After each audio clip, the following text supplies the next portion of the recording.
Okay, hello everybody. My name is Alexandra. I'm from Technical University of Berlin, and I'm in the group of Professor Seifert, and this group is security in telecommunications.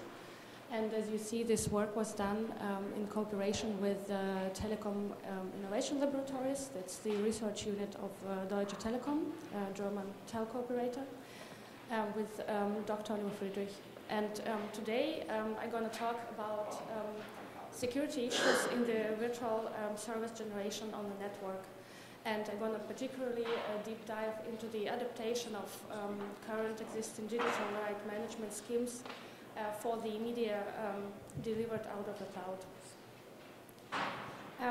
A little bit on the background of our project. Beginning in 2011, we started to work with the Deutsche Telekom on the existing IPTV platform. So they've been implementing the platform from Microsoft. It was called Media Room, and we've been making a lot of projects on the innovation, like trying to extend this framework with a second screen and new features. And of course, we needed to knock on a lot of backdoors, and the solution was really complicated. So we decided, okay, what do we have now in the television, in the IP television domain? And you see it on the left side. So kind of this framework was really closed, and any innovation was complicated. So like adding services on the fly, or extending the user interface, or adding, for example, some features of like HTML5, it was impossible, or it was taking like years. So we decided, okay, on the left side we have this like big set-top boxes, and currently available some like smart TVs. What it will look like in the future, and the new generation, it used to have a big, like, ubiquitous access to all the data on the fly, and they need to share the content immediately. So we decided maybe the cloud will play a role in it, and maybe the next set-top box is gonna have this size of a USB stick where you can take it with you and share your content and give it to your friend and so on. So we had this vision, like not trying to innovate on the existing platform, but to change a paradigm, the way the service is generated. So what do we have now? It's a normal device proliferation within the home domain with the big set-top box, and kind of IP connection is in the field for years, and also the back-end systems, all the capacity which operator has. So now we just call it the cloud, and it was on the field already for years, so we decided not to invent the bicycle for the second time. And we thought, what if we not only take the application layer out of the box and put it into the cloud, but also take the hardware out of the box and put the execution into the cloud.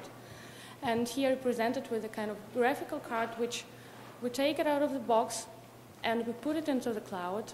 And in this way, of course, we don't need the big box anymore within the home premises. So we can just use this small stick, and we will call this entity virtual set-top box on the cloud, and we can develop middleware with the new technologies, for example, like HTML5, which is now a hype for the moment. And in this way, we're going to render the whole user interface, the whole media in the cloud. We're going to process it in the cloud. We're going to render it into H.264 stream, and we're going to stream it back to the end user. All the interactions of the end user are going to be sent. This small stick going to work like a proxy, making the key mapping to the HTTP request, and it will be adjusted on the fly in the cloud and streamed it back down again. But of course, if you think about this concept, there's big set-top boxes which are available for the moment. The half of this hardware is used for the computation of content protection mechanisms. So if we remove the whole hardware to the cloud, of course, we pose some new security issues, because no protection mechanisms are developed for the moment for the securing of virtual service generation. And of course, new advanced content protection schemes will be needed then. And of course, if we take a look at new scenarios which are coming, and for example, this is an example of electronic program guide. It's kind of the lean back TV when you come home and just watching the TV, and it's a nice feature to have. If we take on the upper side, it's like picture-in-picture and matrix, where you have on the left side the user interface canvas, and the video inserted into this frame. then what this component actually has to do, and you see the pictures on the bottom. So on the dark gray, that's a stream which will income into this virtual entity, which will be decrypted or descrambled within this virtual set-top box. It will have to be scaled down, adjusted to the required frame by the end user, and it will be injected into the user interface. It's like a light gray and encrypted with this key again. And of course, if we take a look at the matrix APG, where you have like multiple channel previews, it will be even more complicated. So we will need like to use more keys per user within this virtual set-top box entity. So the challenges which this concept will pose and which we also address in this paper, of course, it's in the first line, the security of this virtual server generation. And we address the server side within this virtual set-top box entity and the client side, because the client side will be lightweighted. We propose a high-level security framework for this approach, building it on the classical approaches for content protection, which are already in the field, of course. It's like conditional access system and digital right management system, where you have the client on the left, you have the network to protect your content in between, and the content protection backend on the right. The content protection backend, it manages the keys, it issues the keys, and scrambles the content, sends it over the network, where the client, either in software or in hardware implementation with a secure client, descrambles it and presents it to the user. Of course, there are differences between conditional access and DRM, where conditional access was implemented for digital video broadcast, and there is no back channel where the user can interact with the system, and that's why it was attacked by attackers in recent years.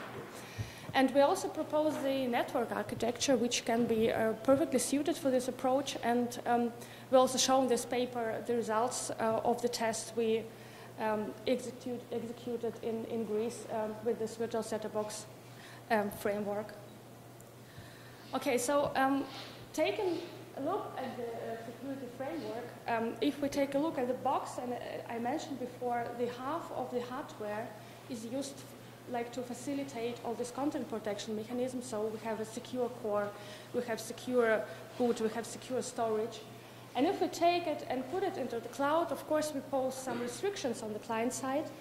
So the requirements which we pose onto this concept, if we take a look on the content protection backend, if we think about multiple keys per user, for example, user ID, and the keys are not bounded not only to the content type, but also to the entity, because the entities will be doubled per user, and it will have to be decrypted and encrypted on the fly. So the data integrity analysis has to be advanced in this matter to secure the usage of write keys. If we take the network-based virtual set-top box, we have to adapt highly managed multiple key handling on this part, because this entity will become not only a rendering engine, but also kind of have this twin functionality of the content protection backend handling all these keys. And of course, this new entity where you get on the network an access point for an attacker, where the whole content is coming inside, it will be decrypted for a certain amount of time, will be encrypted again and sent to the user. If an attacker going to get an access to this entity, well, it's not what the Hollywood studios would like to have. And also the interesting point on the client side, where moving all the hardware to the cloud, how we can address especially the low latency security framework, where interacting with the server, where the whole content comes rendered from the virtual set-top box, it's already like network latency in between. So it would be nice to have this usable security on the client side, where the user still wants to interact with the system. So basically what we see now is a high-level presentation of the security framework. You see, again, the client on the left and the content protection backend on the right side, and our new component in the middle. And what I mentioned before, the content protection backend must be then extended with secure multi-key hardware server, which gonna make a certain mapping between the user IDs and the keys used like per stream, per user.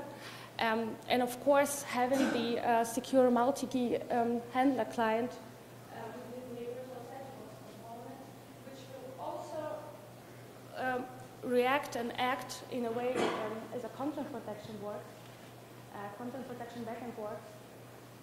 So basically, the idea is that the whole streams, like live TV, normal streams, will come into the virtual set-top box entity on the network. It will be decrypted, it will be coded, and that's why I mentioned the conditional access, because this system has to interface also the old systems, DVB, digital video broadcast support. So the conditional access systems will be integrated here on the right will terminate it. The strings will be adjusted into user interface. It will be decrypted again and sent to the user. Excuse me, can't hear you. Okay, I got it loud. And in this case, the exchange between client and content protection backend with license exchange will also take place between the virtual set-top box component and the content protection backend. Now we're going to show you the way we implemented it on the legacy network. You see it on the top of the slide. If you're familiar with the network, we implemented it on the edge of the aggregation network, so on the broadband access router component, where actually every element connected to the internet gets the IP address for the first time on the aggregation network.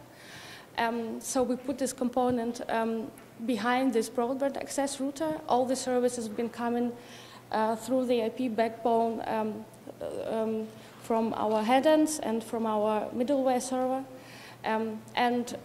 We've done a lot of measurements. We implemented it in 2 cities in Germany.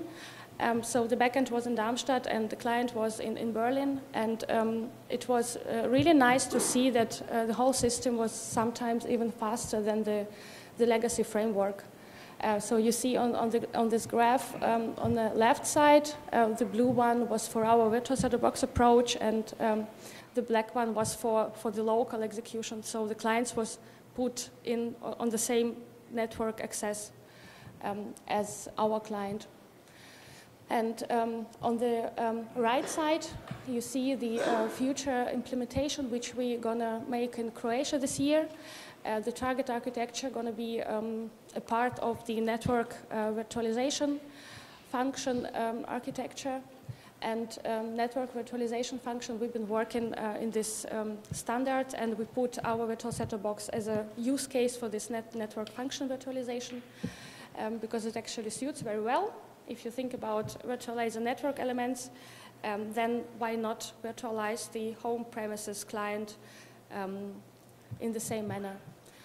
So that's what I mentioned before. It's actually a nice feature where we can even protect the content, which I mentioned before, where we expose this component on the network. So putting it into the isolation layers of virtualization of virtualized operator environment can also be good in a certain way for all the security issues. And the last and very interesting point, it's a client-side challenges, where on the one side, what we have, it's maybe we don't have anymore with this approach a certain attacks which are now in the field, and a lot of papers have been presented where the smart TVs or set-top boxes have been attacked because some bugs in media libraries were found, and the attackers can easily exploit these vulnerabilities. But on a certain way, of course, lightweight in the hardware, and because we don't have the secure core anymore, which is going to computate all the content protection stuff, we have to think about the framework on the client side. And that's our future work. Part of this is software-based content protection, so it's just we obfuscate the client and we use the secure storage. And the second one, it's hardware-assisted content protection, where we think about the virtualized core implementation, for example, like ARM trust zone technology, which has been around in the field, where this will enable the secure world and unsecure world, where we can put all the secure, crucial applications into the secure world. For example, we can descramble the content in this secure world, and we can put the part of the media library functionality to this secure world. And a really interesting point in this, it's, as I already mentioned, we have this network latency in between, and this implementation will show whether the system will be fast enough to render the content in the secure world and then to interrupt this rendering and switch to the unsecure world as soon as the user, for example, inputs the key, like going back or going down or wherever, when he wants to stop watching the content and just to have the user interface, for example. And summarizing all what I tell in this talk, we started this project in 2011, and we conducted some proof of concept tests in Greece. And that's what I mentioned before, this paradigm shift. On one side, it poses new challenges on the security, but on the other side, we do not have maybe the attack vectors which are around in the field for the moment, because we put this functionality into the cloud. So it will be just the question of implementation. Thank you.